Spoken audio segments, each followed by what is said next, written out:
Oh yeah, do you like that cover art? I do too. I do too. Sure would be a shame if something were to happen to it. Uh Anyway, Easter Island. Where it's called Easter Island because dude found it on Easter Sunday. Except that's not what its name is, so yeah. Of course, when I say Easter Island, you know what I'm talking about, Moai statues in Japan. The many obsessions of Japan include the Moai statue. I see it a lot in Japanese games, the Moai statue. It's like, okay. What are the other things? I think Japan really likes flamenco. And you know what? Fair. I kind of do too. You know what? You're not that bad. It's all good. All the enemies are going to have these stone faces, as you might expect. Look at all those pixels. Pixely perfect. It does all the pixels that you want with all those pixelies. This dude has some wings on his face. Even the piranha plants are not really piranha plants. They have a different name, or is it maybe like the Poco flower or something? Look, my dude, I don't remember all enemies' names all the time. It just happens to be for the most popular games, and I guess land is up there, and I'm just like, yeah. The thing about when I play Doom, it's like, I know all the enemy names, and then when I play like say Duke Nukem, because I don't recall the enemy names, it's not really that important necessarily, you know. Then you gotta think about all these things. We all know that you like to use these assets in your mod. All of these things that you wanna put on your table. I have one more reason for playing Mario Land. Do you know what it is? It's so I can eventually transition into doing Wario content again. So we got Land 1, Land 2, which introduces Wario, and then Land 3, where you play your first game as Wario. And yes, I will do I'll do Wario Land 1, I'll do Wario Land 2, I'll do Wario Land 3, I'll do Wario Land 4, I'll do Wario World, I'll do Wario Land Shake It. Wario Land Shake It is amazing, by the way. I mean, sans the having to use the Wiimote to shake the money out the bag, but it's really fun, and I love its style a lot. I kind of wish there was a specific Wario game for Switch that wasn't WarioWare, although I did really like the last WarioWare game. I don't know how I feel about this new WarioWare game, but something tells me it's going to be great because it looks to be more of like if WarioWare had like a canon continuity. It feels like it'd be a sequel to Smooth Moves. And I recall Smooth Moves being the most, like, I don't know if it was the #1 Wii game, but it was the #1 Wii game that actually used all the functions of the Wii's motion controls, and I think this next WarioWare for Switch is going to try to do that as well. Also probably give you good cardio, but that's beside the point. But yeah, I don't know if I actually want that WarioWare game. But maybe. If I just randomly end up with it, yeah. Yeah, no point in watching me play that. I mean, if it was like DDR with like Smooth Moves, it'd be like, you wouldn't get all of it by seeing the screen. Like, maybe you want to see how I actually do these things with like my whole body and my hands and my feet and my everything. Like, people doing DDR LPs, maybe we need like a face/body cam so we can see your ass move to the beat. I'm just thinking that, but you probably only know that.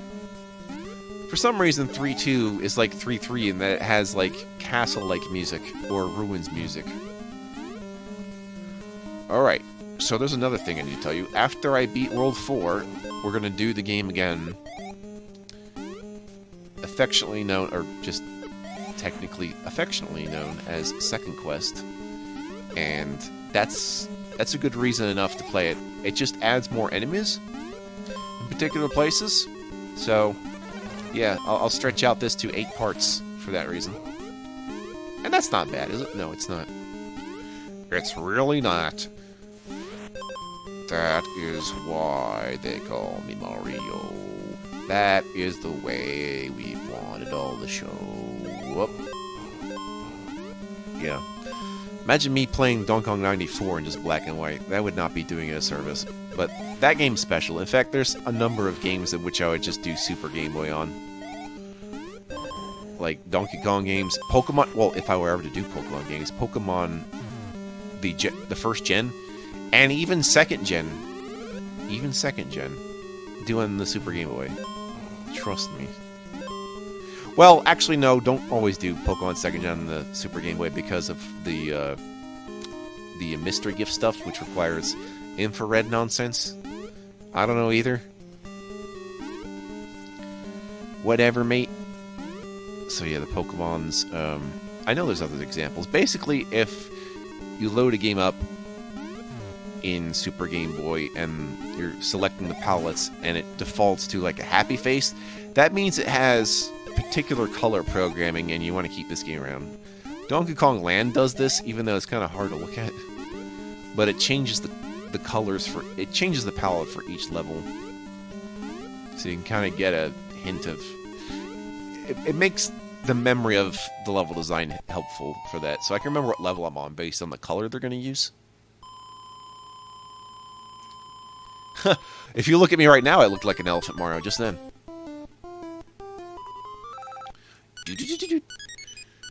How come Mario doesn't just hang under the number all the time?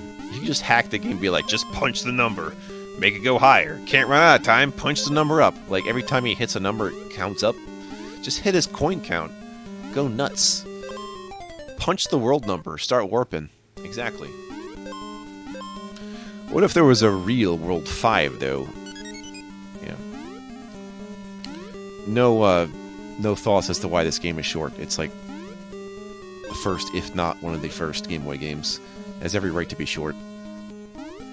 Considering before that Nintendo just had Game & Watch stuff, so yeah. And then for a while the competition was Tiger Electronics, but it seems Tiger Electronics never really got beyond that style of game, which is why they suck. Although I admit I had a whole tin, like this big can with a bunch of Tiger Electronic games in it before I actually finally had a Game Boy. And I'm like, yes, fuck this shit, it's Game Boy time. I remember those things. I eventually had to get rid of those. It's not like regretting you like selling your PS2 console. I was glad to be rid of it. Except for the one. There's a puzzle thing called Lights Out. That one I was keeping. And eventually the game just died on me and I didn't want to do it anymore. Of course, that was before I learned about those little circular battery things that I should have learned how to replace. But hey, you know, it doesn't matter now. That kind of thing is easily replicatable in any kind of software, so don't worry about that shit.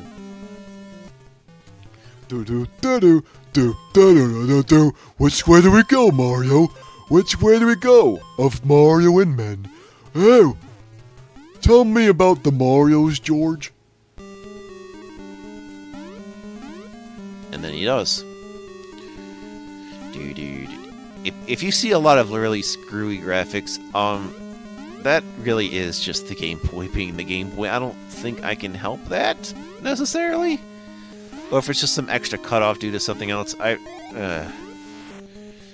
mean, sometimes you see Mario just off to the right for like a split second when a level is loading. I can't really fix that. I've had that problem with playing like the original 3 Commander Keen games where suddenly the screen just has to freshen up and you see a weird screenshot of Commander Keen and you're like, what? So, it's just old technology. I can't really say how much it'll look better later, but it does. Technically, you can kill that guy with Super Balls. It's going to take you a bit, but you can do it. Otherwise, just jump over his ass.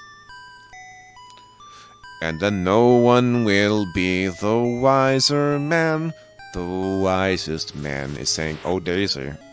Oh, Daisy. Look, you're telling me Mario wouldn't date a spider? Have you seen James and the Giant Peach? French spider. Go look her up. Amazing. Alright. You telling me you wouldn't date a French goth spider?